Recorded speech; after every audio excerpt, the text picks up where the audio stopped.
Boy Scouts of America announced that it is adding a new diversity and inclusion merit badge in honor of the Black Lives Matter movement, saying it will be required by young members to achieve the highest rank of Eagle Scout. To get Eagle Scout? Okay. Once you start erasing lines, as the Boy Scouts started doing by buying into the redefinition of marriage and the redefinition of gender, you just never stop erasing lines, do you? Roger Goodell, by the way, is now asking NFL teams to take back Colin Kaepernick. Colin Kaepernick. Colin Kaepernick, excuse me. Did I just say Kevin? Yeah. I mean, we saw him in his tryout that he had, that he moved locations at the last minute. He throws like a girl. I'm Good. sorry. Make I him- wouldn't put him on my team. Make him play for the Packers. There you go. Okay. Help the Bears. A former member of the Labour Party who served in the British Parliament and was kicked out, demanding that Kellogg's justify why Rice Krispies is represented by 3 white boys, while Cocoa Pop's mascot is a monkey. You're kidding me, right? Not kidding. I buy Cocoa Pops. Not the Onion. Every single week. Not the Onion. Cocoa Puffs. I always did have my suspicions that Crackle could be a white supremacist, though. So I think What I know about where Pop? she's going. Huh? How to topple a statue using science. A story in Popular Mechanics. Are you serious? Serious. Again, not Again, from I The think Onion, you're not from the joking, Babylon and Bee. You're not joking. Popular Mechanics. How to topple a statue using science. And, perhaps most jarring of all has been the conduct of some men of the cloth in recent days. And for more on that, in addition to our general cultural suicide, pleased to be joined again by Everett Piper, columnist for the Washington Times. You may remember him as the university president at Oklahoma Wesleyan University as well. He's the author of Not a Daycare, The Devastating Consequences of Abandoning Truth. Boy, aren't we realizing them in real time. Everett Piper, thanks for being with us again. Appreciate it. Oh, delighted to join you again. Thanks for having me. Did you want to join our petition to have Snap, Crackle, and Pop removed from the Kellogg's Rice Krispies box? You know, you said it's not the Onion, it's not the Babylon Bee, it's not satire, it's real. And this is what happens. This is the subtitle of my book.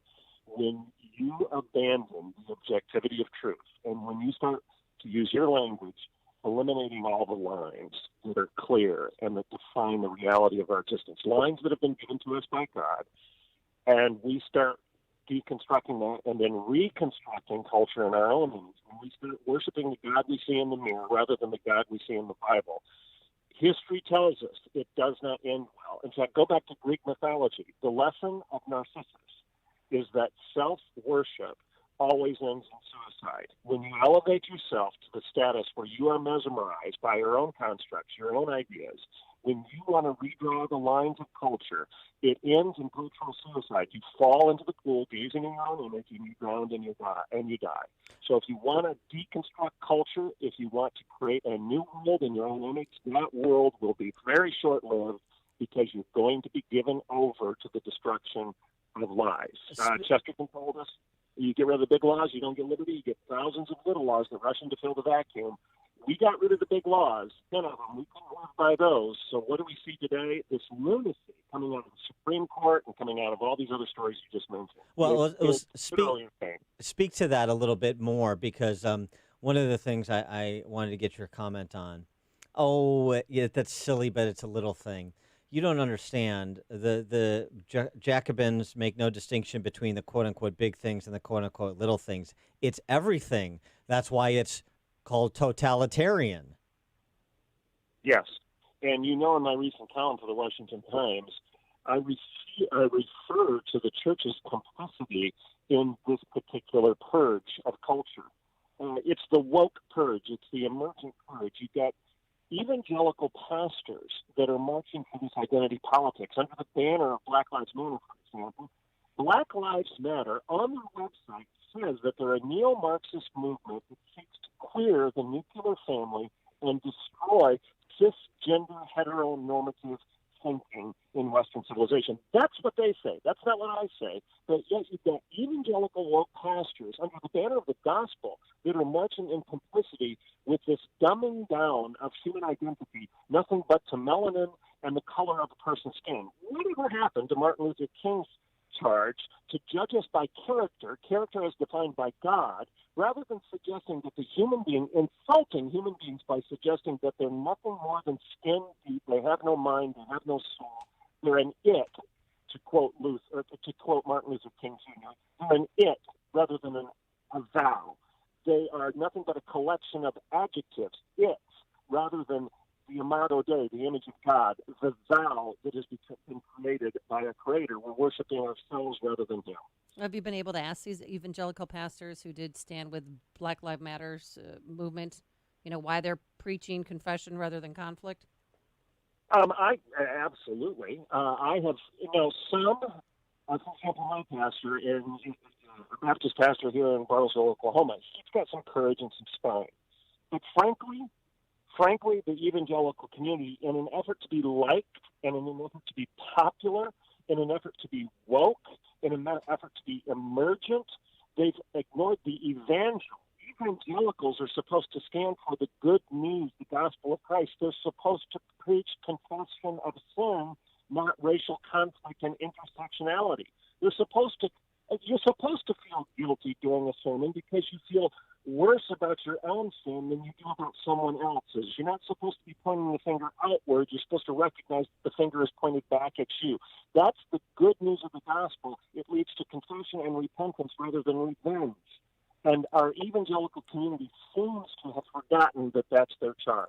There was something else in addition to the pandering to Black Lives Matter, all caps, their first letter caps, Black Lives Matter, the organization. And it was evangelical scholars issuing this statement that racism runs counter to the gospel. Yeah, no kidding. If you have to make that statement, you're doing your evangelical scholarship wrong. But it seemed to me that that sort of water is wet type of statement that is put into the public arena is a sort of another act of genuflection or another act of a desire to be liked and recognized as on your side. It's a plea really more than it is a stand for what we know to be true, I thought. It's a desire to be woke rather than a desire to be right. You want to be popular, and popularity is not necessarily a definition of what is just and right and real. And with regard to race, here's the biblical error. Here's the ontological error of this claim of race and racism.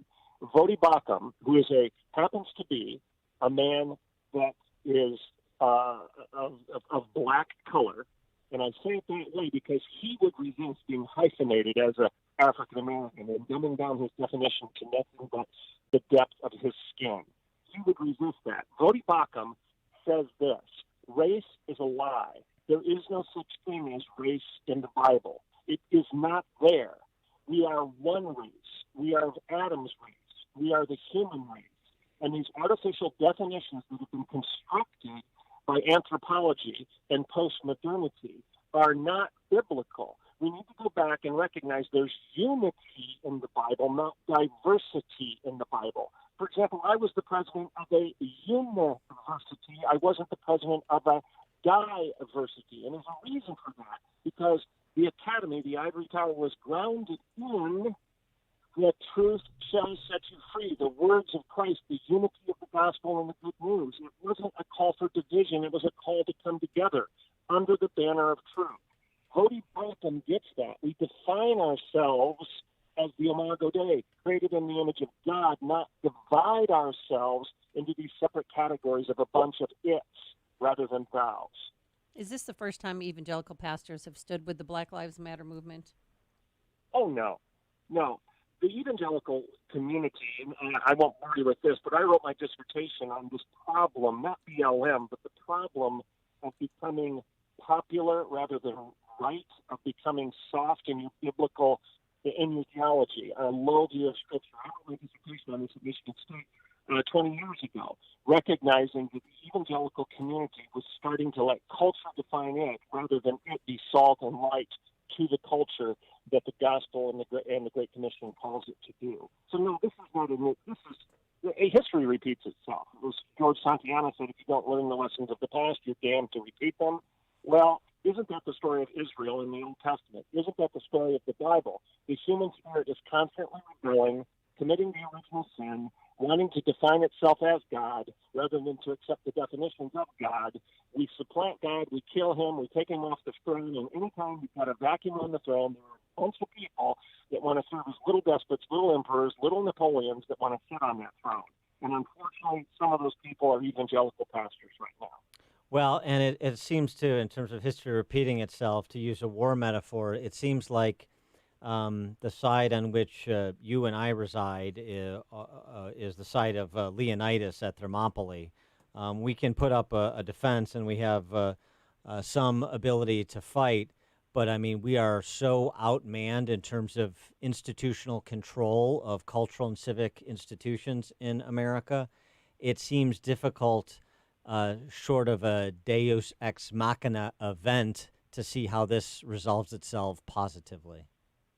Well, here's the good news. Okay, I'm an optimist at the end of this story. As a Bible-believing Christian, as an Orthodox believer in what Jesus told us, he promised when he stood at the very temples of Greek mythology in Caesarea Philippi, when he said this, the gates of hell will not prevail against my church. He promised it. So, yeah, there may only be 300 of us standing at Thermopylae, but the gates of hell will not prevail against us. We know that at the end of the day, we run into the storm, not away from it, because we've got confidence.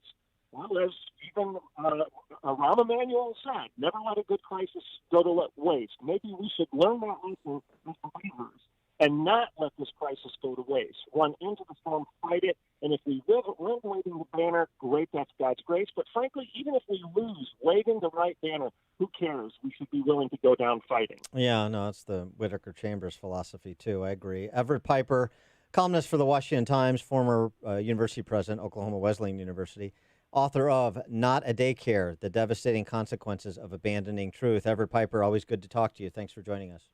Blessings. Take care. Thank you. And he joined us on our turnkey.pro answer line. It's news, opinion, insight. This is Chicago's Morning Answer on AM 560. The Answer. Balance of Nature, changing the world one life at a time. I believe in the product. I really do. Everybody thinks I'm crazy, friggin' snake oil and all the rest. But I'm going to tell you something. I've taken all the snake oil out there, and you're right. Most of it doesn't work. But this stuff does work. There's no doubt about it. I've noticed a big difference in my mobility. You know, things that I didn't think were going to be possible a few months ago are